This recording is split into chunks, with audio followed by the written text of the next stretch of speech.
All right, next on the list is the contrast slider, probably the easiest thing to master of any image manipulation program anywhere. It's very straightforward, and it'll take us right here, and contrast slider here, and the micro contrast underneath. And of course, contrast is more contrast to the right, less contrast to the left.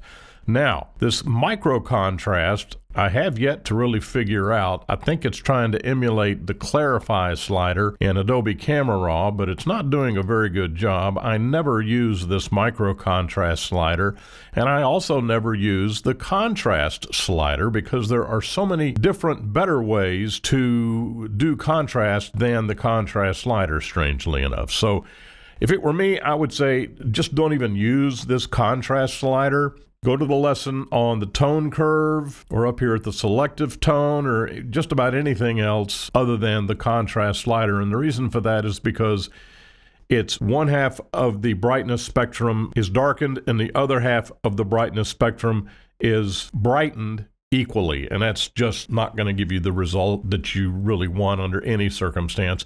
So even though it's easy to use, very straightforward, and very, very simple to understand, it's really not the best way to achieve contrast in DxO PhotoLab.